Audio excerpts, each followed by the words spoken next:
maaliin si bira jira mucaan kun wanti jedhamee hin jiru. Dhufee sirraa fuudha galgala kana jedhaa rabarin gabaabsiitu. Akka waan mucaan har'a Hussein. Mucaan kun dheengadda namaan beellamannee qabna beellama san. Beellamni sun boru. Namni hundinuu mucaa kanarraa fayyadamuuf mucaa kana fayyaduuf malee kan beellama kanallee kaatee guyyaa boruutti qabate. Amma namni wayii keessaa itti dawwalee kammaan amma duratti waa'ee kiyya gatti haasaaru akkana godhe jedhee sababa ati na dubbisee sababa ani asirra dhufeef sababa waa'ee kiyya haasaaraniif namni sun itti dawwalee jennaan ka qara mucaa kana kiyyuu harka keessaa baafadheera mucaa kanayyuu dhiiseera jedhu dhufee sirraa fuudha jedha. Maal mee dubbii keessa gallaadha sii galee. Ganamayyuu dhufee sirraa fuudhan jenne amma dhufee sirraa fuudha naan jedhe. Kana jechuun ani mucaa kanallee bakka qabu namni illee mucaa kana ana jechuun bakka mucaa kana waan qabuuf mana kiyya bira teessee waan nyaadhee guyyaa kana na waliin bulu. Kabajaa mucaa kanaatiif illee kabajaa kiyyaatiif illee maallee Ramadaan ana mallee mucaa kana fuudhanii fala watti godhan rakkoon qabu sii galee rakkoon qabu falasaa barbaada malee Ramadaan dhugaan waan sirrii nu goote waan akkanaa godhuufuu dandeenya. Keessaan jedhaan waan kana akka dhufu waan beekuuf direct illee dawwalee fi kun haa dhageeffatu dhumti 30 lakkoofsi direct illee haa dhageeffatu WhatsApp illee direct illee dawwalee fi silkiin ilaa kaasu dide. Achiin ilaa kaasu dide Nasri aanol irra dawwalee naan Nasri mucaan kun na bira jira namni boruu akkasuma jedhu deengada na bira keettanii maal goona jedhee adda dawwalee fi jennaani guyyaa boruutitti ijoollee warraallee dubbisaa gruupii isaa illee kireet godhadhee amma walii amma haasaaru bar. Amma inni dhufee waa hundaasuma gabaabsee waan dura guyyaa kana muluu haasofnee mucaa kana godhuu qabne jennee waan sila ana kana nama kootiitti akka rabboo maatiitti akka namoo maatiitti mucaa kana kootaayyuu hin yadha handalagaaf jedhee murteessee lafaa qabutti ol ka'ee ammoo mucaa kana amma dhufee sirraa fuudha jechuun mee dubbii yoo keessatti ilaalan xiqqoo gara nama nyaatti beete. Kana waan ta'eef waan kana keessatti ilaalaa yoo kan fayyadan ta'e mucaan kun fayyadaa. Yoo danda'ame nama na bira akka daa'imni irraa hojjechuu jetteen barree dhiifama guddaa ani mija keessaan baafadhe achuma dhimmicha irraa dubbataa dubbanna anatti xiyyeeffattee dubbatin. Ammas ilaa mube waasitti mamasa waan Ramadaan mube tokkuma qoy mube qoy Ramadaan ilaa tokkoffaa irratti amma kana fuuchuudhaaf galatoomi mucaan kun sibira sirtaa isii walloluun isaa in oolu wamtini kafiilaati ta'uun booddee walloluun keessan in oolu kafiilli nama biraa yoo ta'e bakka fedhe yoo hojjechuudhaaf waraqaa kennitaaf ta'e malee booddee ammas atiif inni walloluun keessan in oolu. Anna bira hojjetaan barbaadu na bira hojjetuun barbaadu anta mana moo magal. Laa hojii miti hojii rakkoon qabu waraqaa nama biraatiin osoo bira hojjetu rakkoon qabu inni kafiilummaa isin jechuu kooti booddee akka wallottanii waa biraa hin dhumneef. Toofiq bara nama illee na bira haa hojjetu illee kafiila jechuun waraqaa namaatti bira hojjechuu bira ba'uu miti laata boqaan osoo namni kun dhufin milkii nani beektanii beekanii milkii deengada dhageeffan ture karanneedha Jibriiliin jira karannee ankoota haganaan qabaashi aniyuun daalagaa fi rasuula mootummaa bichaa kennaaf jedhan gaafsan kootaan qabu ture kootaan qabu sababa saniif akkas jedheen sii galtee ishi jedhee inni nu fudhatee ture sii galee amma pikmee al tokko Tofik amma mega Tofik mubarakin deebisi Tofik mee waan monitora qabanii mubarakin deebisi ilaali. Al takka tokkummaa mee wanti jiru amma namni kamiyyuu asiif ta'e achis waa'ee mucaa kanaa mucammaan kun fala argatuudha wanti walitti haasaa jirru malee waan biraati miti. Akkas. Fakkeenyaaf namni yoo gaafa namatti waa dubbatu hedduu nama guddaa laallatee keessaa namatti waa dubbata.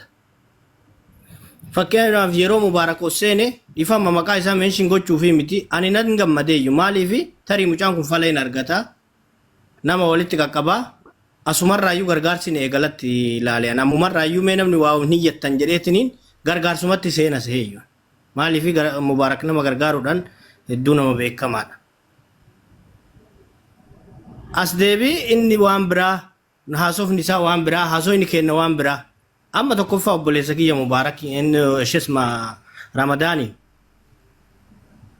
mucaa sana laafuutee galchitee of bira bulchitee galatoomi galchinaa ijoollee normaalii galchaa ulfaadhu jechuun inni numa jira garuu haga sibira bulettis ramadaan mucaa kana waan ufii nyaattu waan ufii dhuytu waan ufii uffattu akka obboleessa keetitti ilaaliiti boru ganama dhufanii fuudhanii har'a dhufanii fuudhanii har'a galgalaan namni halkanii dhufee nama fuudhuu miti dhufanii ganama fuudhanii fala itti godhanii ahlan wasaalan fala mucaattu barbaadama nullee ka jenne kanu mucaa kanarraa faayidaa argannaaf himi fooloon asii biyya kanatti faayidaa qabdi jedhe mubaarak fooloo waa takka faayidaan qabdu obboleessoo waggaa 3 moo 4 tiktokii kana eegabane takka sumuni dolce takka keessa argadhee hin beeku yoo ittiin hojjechuu wallaalee garuu ani hin beeku malee faayidaa takka argadhee hin beeku fooloon bu'aa takka qabaachuun yoo deemteetiin suuqa irratti wayiin ittiin hurguftee uffata keetiin gurgurteen ala fooloo waa takka hiikan qabu biyya kanatti taphallee ittiin taphattee waan argattu tokkoffaa namni gurguddaan hagana ga'u kun yoo akkana jedhu hedduu namatti dhaga'ama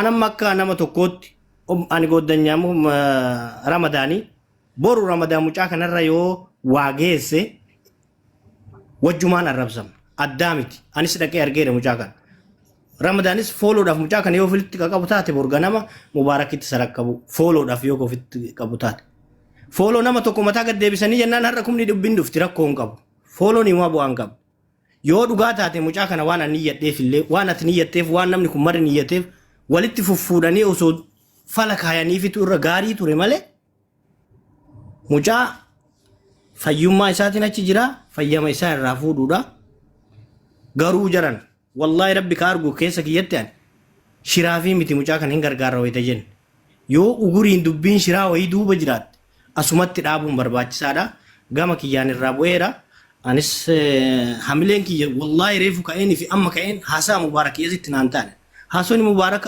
oromiffa dubbata ingiliffa dubbata naa galu ani galatooma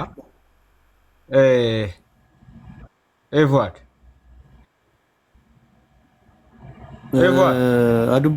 adubbannu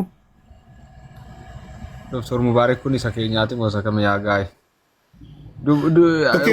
dubbachuun barbaade tokkuma maafi teessanii na harkiftu miti anoo beekaatiin bu'e ana akka nama tokkotti galatoomni obboleessoo mucaa fuudheen aayidii irraa hojjennee gadhiibna bakkaa jennaan lakkii jedhame namni si kalas ani dhimma kanaatti galuun barbaadu tokkuma namni dirqisiisu hin jiru isa fayyaa dhabeeyyuu meeqan of harkaa qaba biyya kana keessatti ofii gootitti gaafatamummaa kan manaa kemii galchi isa fayyaa qaba irratti hojjedhaan isa kana dallaalaan fidee immoo gatee jedhe furmaatatti kaasin maa tokkitti kana itti kaa'uu dadhabduu meeqan furmaata nama meeqaan ta'e waan biyya kanatti.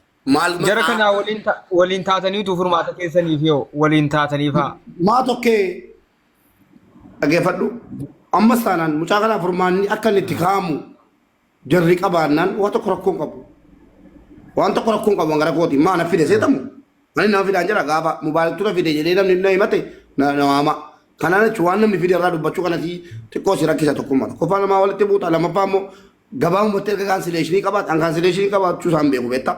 Erga mukkeen kaansileeshinii qabaatu Afrikaa karaa waan jedhamu jira tokko gaafa jalqabaa 250tti lakkaa'ii sana booddee guyyaatti dirhama 50tti lakkaa'aa deema mucaa kanatti.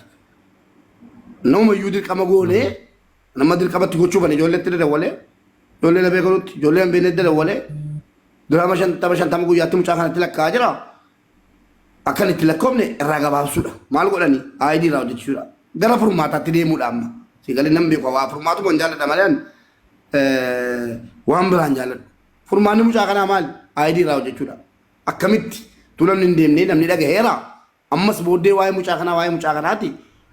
Yoo furmaata wayii of harkaa qabaattan furmaata akkanaa of harkaa qabna mucaa kana. Yoo immoo hin taane ammuma gargaarsatti galamee maallaqni bu'ee fi dhageessee maallaqna buufi furmaanni isaa xumurarra aayidii mucaa kanaa hojjechuudha gatii ta'ee fi aayidiin isaa akkamitti hojjetamuufi isa jedhu irratti utuu dubbattanii wayyuu tokkuma waa biraa dhiifame. Siigalee? Okay, galatoomii. Furmaata siin keessanii jettan wallaahi qubarraa qabu hin beeku. An jalqaba seerachi keessaa an akka seeraatti akkaataa dallaalli kana godhaa seetachi warra chiiru beeka isin warra chiitu beeka warra chiitu beeka.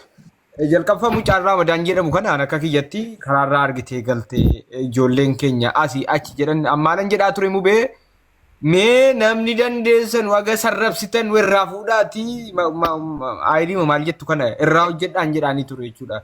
Mee namni isa narrabsinaati isa galatoonfadhaati irraa deemaati iyyuu ayidii irraa fuudhaati ayidii irraa hojjedhaa mucaa galatoonfadhaati mucaa karaarraa arge hin dandeessan dhiisaa ayidii namatti kadhatee achi guruppii hidhatee waan fedhe godhee ayidii mucaa kanaa hojjechiisee yoo hojii isa bira jiraatellee bira hojjechiisu. Yoo hojiin bakkee jiraatellee bakkee hojjechiisu waan fedhe isaa godhu waan ta'eef ayidii isaa hojjechuu hin dandeessan wal ijoollee komataa turan ijoollee immoo isa rabsuun qaban dhugaadhuma immoo sheemiidha nama karaarraa fuudhee gale tokko karaa irratti ilaalaa turanii ka'anii yoo arrabsanu woma bakka saanuma nyaata itti deebisanii eessatti arrafame tokko eessatti arrafame ijoolleen gaa akka eenyutti dubbataa turan naan jedhe gaa innis galgalarraa jedheera abaluutti hin beeku. Ani barre an tokko naan jedhe sanarra keessaa yimiti. Warra rabsee keessaa yimiti. Dhimma mucaa kanaa gadi hin beeku kan. Warra rabsee keessaa yimiti. Agalatoomu jedhee irra deebi'ee sila san. Agalatoomu fuudhee ol galuu isaatti akka Oromootti qofa otoo hin taane akka Itoophiyaattuu nama gatamee jiru arginaan fudhatanii galuu ilmi namaa dirqama qaba biyya kanatti keessattuu. Tun nyaatiin torbee faa nama ga'ee jira guyyaa afurfaa fakkeenya ta'eera fakkeenya bareedaa sinii ta'eera takkaa namni biyya kanatti itti siqee nama adallaalli fidee gate itti siqee amanee fudhatee galee hin jiru hoteela taa'ee tan fudhee galee diraamaa 800 ol borsaa kootiin. Baasisiniin jedheera argitanitti waan miidiyaan hundi beeku waan isin beektan jechuudha. Fudhatanii galuun baay'ee nama gammachiisa. Amma gara yaada furmaataatti galuu wayyu tokkummaa. Gabaabsi. Ya amma yaada furmaataa sanaaf gaan sila maalee yaadeemu yeroo si harkisu jaruma kana wal argina jedhanii Naasiriin faamin amni jenne beellama qabna waan jedhan tariitti waallaqa walitti fiffiduu fedhan natti fakkaata akkan irraa hubadhetti. Atillee jalatti dabalamtee ijoollee tokko lamma wal barree ana kas ta'uun barree ilaala geeffadha gabaabumattaan akkam waarakitti akka nama tokkotti dubbadhaara. Dhiifama guddaa ana akkasitti. Waan furmaatatti dabanii furmaata ka'aa fi jedhan seetanii waan furmaatatti ka'aa jedhan seetanii furmaata kaa'uudha fudhattanii galtanii galatoomaa kalaas baqa isinirraa fuudheen ayidii akka hojjetamuuf godha jechuu kooti malee yoo furmaanni biraa wayii jiraate beellama hadha qabaatanii kalaas waa tokko rakkoon qabu waan barbaachifnu hangara kooti akkam waarakitti akka nama tokkootti akka miidiyaatti miti waa'ee dallaalaa akka nama tokkootti furmaata godhamu irratti waan barbaadan nagaafadhaa hin gabaabbanne amma akkasitti hin gabaabbatu hangara kootiin jechuudha. Ammaaraachii biraa kaachuu qabna. Mubee ammas waan qabatu jira. Yoo jara kanaa walitti dhufne yoo jara kanaa jarri kun amma fakkeenya adda adhabne irra jedhan kaansileeshinii maal jettan harkaa qaba waan ta'eef yoo amma Ramadaan dadhabeera jedhee mucaa kana booda borfaa gadi baase ulaagaa biraa argachuu dandeenya karaa biraatiin furmaata kaa'uu hin dandeenya. Tokkummaa akka kun hin taane Kanaafuutiin akka kun hin jedhan, taane amma fanii amma maalan jedhee keeyyan akka kun hin taane fanii furmaata mucaa kanaa bakka birrii amma walitti bu'ee fi mucaa kana dhageesse Dhaggeeffadha. akka Amma wanti isin ijoollee giddisiisuu banaan amma mucaa kana deengeessuu qabu tokkuma irraa fuudhee bakka hin geessuun qabu yoo ofuma bira fidee giddisiisee itti dabalee naan gadi baasee miidiyaa irra mas jalaa hojii amma bukkee wal qabu ta'e.